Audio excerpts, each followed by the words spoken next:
Songs from my cell. My cell being, of course, the cell phone I'm recording on. So it's not going to be the highest quality. And the cell also being the little room I've been working in all my life, writing songs. The reason I've been off air for so long is that I've been rejigging or reworking a book I brought out about 13 or 14 years ago. To the Light, Johnny Doohan, Unsung. And the reason I call it unsung is because it's mainly the lyrics that I've written over the years, but the stories that gave rise to the songs also. And I was amazed to actually see how well received it was by the critics. It's probably the best received work of mine overall, I think. The Times, the Irish Times suggested that you wouldn't read a better book all year. Tony Clayton rewrote that coming up to a Christmas and helped sell it out, and I went into a second edition. But this new version, which I've spent, as I say, 6 or 7 months updating, contains an awful lot more. I've gone into such detail now in this. But rather than give you the whole thing, I'm going to do something that a friend of mine, Dave O'Connell, editor of the Connacht Tribune, suggested. I didn't realize this, but a lot of editors flip the pyramid and give you the end at the beginning, because usually a story that you're trying to tell is trying to reach that end. So it's much more interesting, really, if you can get it, if you can formulate it in such a way that, it'll pull people in. And that's what I'm hoping to do with this. So I'll begin at the final chapter, and it's the introduction, the song that introduces the whole work. And it's about faith. Not just religious faith, but faith in general, about faith in life and the will to go on, and not only go on, but go on with enthusiasm, because you know that there's a reason for it, that there's meaning to your life. And I firmly believe that there is meaning to life. So I'll just read you the introduction. It's a long introduction, but it's the best one I think I've done to any of the chapters. In this final chapter, I struggle to carry a torch with a weak hand. Flame is not a collection of devotional songs, but a series of strains that struggle against a rising storm of doubt, against meaning in our time. But we'll move on to the actual chapter 4 itself. And the heading is, I Believe, Waiting to Know. I remember as a boy, sitting by the fire, pondering on a dark night, and my mother's warm voice saying to me, "You're a dreamer. God only knows what you see in those flames." When darkness falls around me now, I do it just the same. Sit by the fire and look for the glow of warm words for what God only knows. In my mid-20s, after years of struggling to get a foothold in the music industry, I wrote my first batch of half-decent songs and recorded them with an Italian-American producer I connected with in London. While he went off to Los Angeles with the master tapes to cut a deal with George Harrison's Dark Horse record label, I moved to my girlfriend Molly's parents' farm for what I thought would be a brief respite. A month later, I received a wire from LA informing me that the deal was in the bag, but that my producer was going to need me to sign over 50% of my songwriting royalties to him for perpetuity before he would send me the flight tickets for Molly and I to make the move to America. I turned him down flatly and consequently ended up stuck in Galway, County Galway, for several years. During my first month on the farm, while I was at my lowest ebb, I went for a walk one day to a pond on the edge of a heathery wilderness with our recently acquired oatmeal Labrador Sancho. The pond was frozen over with a thick crust of midwinter ice.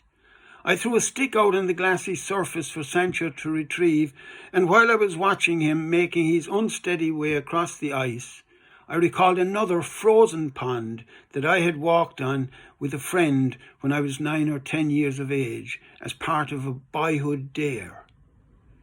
Though we were aware that another boy had drowned while skating on the same frozen pond a few years earlier, we recklessly went ahead and tiptoed out on the brittle ice. After a few faltering steps, my nervous companion chickened out and turned tail, while I, show-off that I was, stuck my neck out and forged ahead. As I neared the centre of the pond, the ice began to sizzle and crack beneath my feet.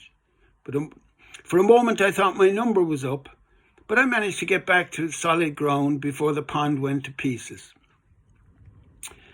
Now, recalling the thrill of the risk and the hot slaps of congratulations I received from my friends when I reached terra firma, I marvelled at my own youthful courage. Thinking back on this incident, in the shaky state I was in, after the collapse of my LA deal, I wondered if I still had any of the old bravado left in me. To test my mettle, I stepped onto the edge of the pond and stamped on the ice a few times to gauge its firmness. Close by, with a stick in his drooling mouth, Sancho eyed me curiously as if to say, "You're not going to be fool enough to try a stunt like that, are you?" When the ice didn't crack under my pounding pressure, I took a few tentative steps towards the pond centre, gaining confidence the further I went. Quarter way out, the ice started cracking and breaking up at my feet, and before I knew it, I started sinking in freezing cold water. As I went down, I remembered being told by Molly's brother Paddy some time before that the pond was bottomless, a piece of local folklore that I was relieved to discover was nothing but myth.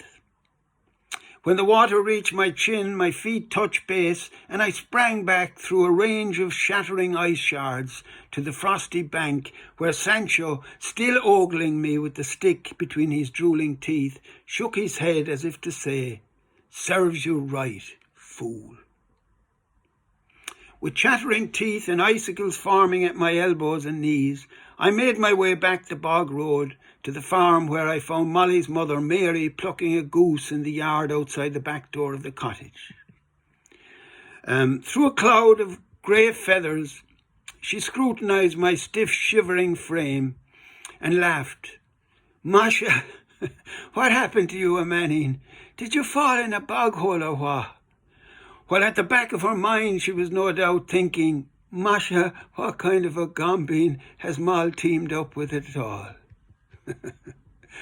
Notwithstanding this mishap, the memory of my boyhood courage, along with the new set of songs I came up with, Songs for Just Another Town, which is the opening chapter in this work, while living on the farm, eventually helped kickstart my career again. And years later, during another maroon stretch on the rocks, the memory of the same boyhood incident gave me the idea for an epic song on my voyage to the restoration of my faith in life's journey. And it's called On the Water. And we'll give it a lash. It's a long song and hard to sing, but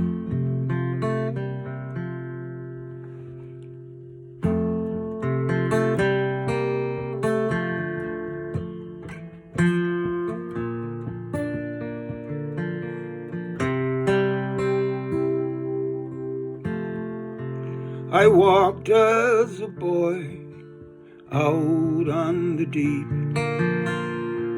frozen water. I did it 'cause I was dared to try, like Peter. And where his heart failed, mine prevailed, despite the danger. I knew this in foretelled death if I failed, still I took the wager. As I grew to a man, I didn't change in my nature. I developed no plan to secure a future. At 16 I left school and broke every rule and ignored all the censure. When warned that the world was cruel, I acted cool and went on adventure. As I traveled around, I followed the road without fear. But soon I found reason enough for tears. In a grubby old bed, hungry for bread and weighed down with care, clutching my head in fear and dread, I learned of despair. Then I met a girl, she brightened my world, oh, and I loved her. But she felt in pearl on the pedestal where I put her, with no head for such height. She lived in fright of my heavy nature. There were passionate fights till she left one night and went with another. In my reckless career, I've been a fool and a sinner. When temptation was near, I risked my soul to be a winner. In my lust for gain, I caused someone pain who didn't recover. The act left a stain, the mark of Cain I came to discover. Oh yes, I've been all at sea in mutiny with my father, and the spirit in me felt hopelessly in danger. My faith ran dry, it started to die, and I started to falter. But then I thought of the boy who dared to try to walk on water. Oh yes, I walked as a boy out on the deep, frozen water.